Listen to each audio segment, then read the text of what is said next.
Foundations of Power and the Rise of Chandragupta Maurya. In the sprawling canvas of ancient Indian history, few dynasties stand as prominently as the Mauryan Empire. Emerging in the aftermath of Alexander the Great's eastern campaigns, the Mauryan Empire became the first to unify almost the entire Indian subcontinent. This powerful realm changed the political map of ancient India and shaped its administrative, cultural, and spiritual trajectory. The story of the Mauryan Empire begins in the late 4th century BCE, when northern India was a fragmented land. At the heart of this period was the powerful kingdom of Magadha, situated in what is now Bihar. It was from here that Chandragupta Maurya would rise, guided by the sharp intellect of his mentor Chanakya. Chandragupta's early life is shrouded in mystery, with legends suggesting he was born into a humble family. Some claim he belonged to the Maurya clan, while others argue he was a Kshatriya of noble lineage. Regardless of his origins, his rise was extraordinary. Chanakya, insulted by King Dhanananda, vowed to overthrow him and searched for someone capable. His search led him to Chandragupta. What followed was a combination of strategic planning, military training, guerrilla warfare, and diplomacy. Chandragupta and Chanakya organized a rebellion against the corrupt Nanda rule. With the support of soldiers, local chiefs, and a guerrilla army, Chandragupta stormed Pataliputra. Chandragupta defeated Dhanananda, thus establishing the Mauryan Empire around 321 BCE. This victory was not merely a change in ruler, it was the foundation of a new political order. The Mauryan Empire quickly expanded, absorbing smaller kingdoms and building a strong, centralized state.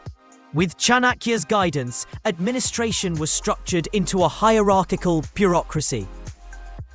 Taxes were collected efficiently. Roads, forts, and irrigation systems were built. At that time, the western frontiers were still experiencing the aftershocks of Alexander's invasion. After Alexander's death, his generals carved out pieces of his empire, notably Seleucus I Nicator. Chandragupta, consolidating his rule, marched westward and defeated Seleucus around 305 BCE. Instead of prolonged conflict, they agreed upon a diplomatic settlement. Seleucus ceded territories in return for 500 war elephants, a significant exchange. Chandragupta also married a daughter of Seleucus, marking early diplomatic marriages. Having secured both eastern and western boundaries, Chandragupta turned to governance and consolidation. The Arthashastra reflects the ideology of this state, blending pragmatism, efficiency, and stability. The king was the center of power, advised by a council of ministers, supported by a network of spies. Justice was strict, punishments were harsh, and the welfare of the state was paramount. The capital, Pataliputra, flourished under the Mauryas. Described by Megasthenes as a grand metropolis, he was amazed by the cleanliness of the streets, size of the army, and administrative order. Later in life, influenced by Jain teachings, he renounced his throne and worldly pleasures. He handed the empire over to his son Bindusara and journeyed south with the Jain monk Bhadrabahu. Settling in Shravanabelagola, Chandragupta is said to have fasted to death in the Jain tradition. Thus ended the reign of one of India's greatest empire builders. Chandragupta Maurya laid the foundation for a dynasty that influenced the ancient world. After Chandragupta Maurya's remarkable reign came to a peaceful and spiritual end, the mantle of leadership passed to his son Bindusara. Bindusara was a strong and capable ruler who continued the legacy of his father by maintaining and expanding the Mauryan Empire. He ruled for around 25 years and is often remembered as a stabilizer and administrator who ensured that the foundations laid by Chandragupta were not only preserved but strengthened. Bindusara inherited a vast empire that stretched from the eastern plains of Bengal to the western frontiers near modern Afghanistan. Unlike his father, who focused more on conquest, Bindusara was more inclined towards governance and consolidation. Under his reign, the central administration became more efficient, trade flourished, and local uprisings were swiftly managed. It is believed that Bindusara expanded the empire further south into the Deccan Plateau. Though the extreme southern kingdoms, like those of the Cholas and Pandyas, remained outside Mauryan control, Bindusara was known by the Greek historian Strabo as Amitrochates, a name believed to be a Greek version of the Sanskrit title Amitrochates. This suggests that Bindusara was feared and respected even by foreign powers. Greek envoys such as Damachus were sent to his court, continuing the diplomatic relations started during Chandragupta's time with Seleucus. These exchanges indicate that the Mauryan Empire maintained an international outlook and was recognized as a powerful and sophisticated state. The capital city of Pataliputra remained the hub of administrative activity. Here, ministers, governors, military commanders, and tax collectors operated under a strict yet efficient bureaucratic system. The Mauryan administration under Bindusara ensured that justice was delivered, resources were collected and redistributed. The empire remained unified despite its vast and diverse population.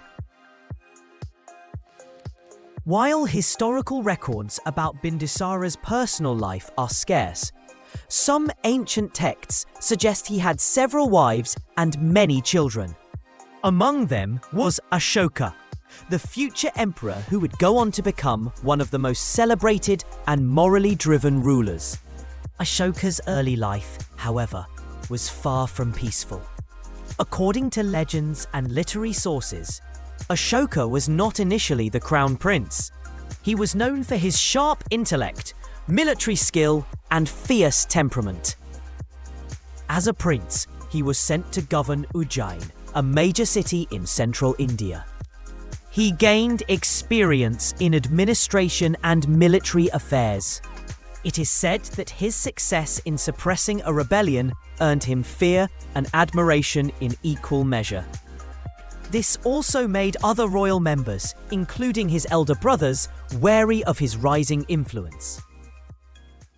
When Bindusara died, a succession struggle broke out. The exact details are debated among historians, but most sources agree that Ashoka emerged victorious. This power struggle was brutal and marked by intense internal conflict. Eventually, Ashoka ascended the Mauryan throne, becoming the third emperor. Ashoka's early reign was characterized by military ambition and consolidation. He ruled with a firm hand, maintaining the vast empire. However, the defining event of Ashoka's life was yet to come. That event was the Kalinga War, which we will explore in detail in the next part. It would bring about a transformation in Ashoka's heart and alter the empire's moral compass forever. Ashoka, one of the most renowned rulers, began his reign in a manner very different from how it ended. When he came to power, he was a fierce and ambitious king, determined to expand the Mauryan Empire. His early years were marked by military campaigns and consolidation of power after a turbulent succession. A single event changed the course of his life and his empire: the conquest of Kalinga. Kalinga was prosperous and independent, resisting the expansion of the Mauryan Empire. Determined to control Kalinga, Ashoka launched a massive military campaign in his 8th year. The ensuing war was brutal, with thousands of soldiers and civilians killed, cities burned, and devastation all around. The aftermath of the Kalinga War was a turning point for Ashoka. Haunted by the pain he caused, Ashoka resolved to abandon violence and embrace peace. He embraced Buddhism, which emphasized non-violence, tolerance, and moral living. His conversion marked a complete transformation in the way he governed his empire. Ashoka's rule after the Kalinga War was guided by what he called Dhamma, a code of ethical conduct. He issued numerous edicts engraved on rocks and pillars throughout his empire. He explained his new policies and appealed to his subjects to live moral and harmonious lives. These edicts covered a range of topics, including respect for elders, kindness to animals, and more.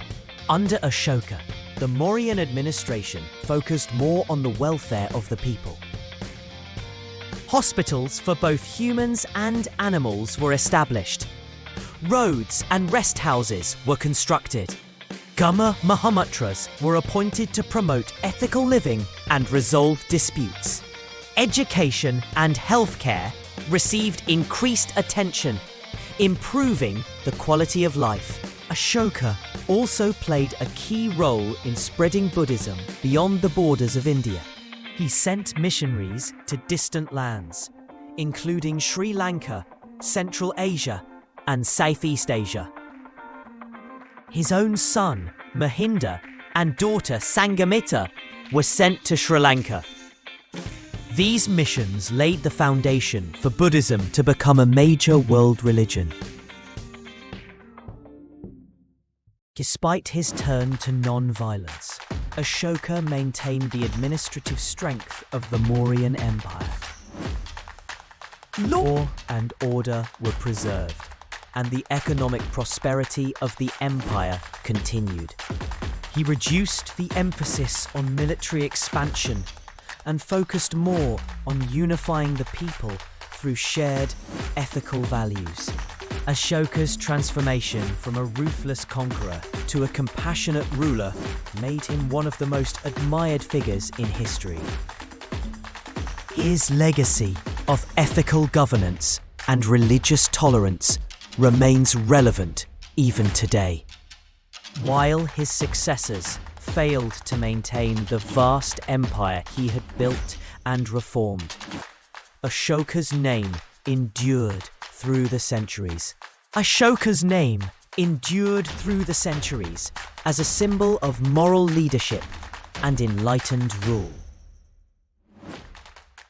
Following the horrors of the Kalinga War and his deep personal transformation, Ashoka committed himself to a new path inspired by the teachings of Gautama Buddha. He adopted the concept of Dhamma, a moral code rooted in compassion, truth, non-violence, and respect for all forms of life. However, Ashoka's Dhamma was not merely religious in nature. It was a set of ethical principles that could be followed by people of all faiths. Ashoka began a widespread campaign to spread Dhamma across the empire. He appointed officials known as Dhamma Mahamatras, whose duty was to travel among the people, explain the emperor's message, and promote social and moral welfare. These officers played a key role in encouraging kindness, proper behavior, religious tolerance, and care for the underprivileged. Ashoka issued numerous edicts engraved on rocks and pillars across his empire. These edicts were written in various languages and scripts, making them accessible to people from different regions. In these inscriptions, Ashoka spoke directly to his subjects, urging them to live moral lives, avoid violence, and treat others with respect.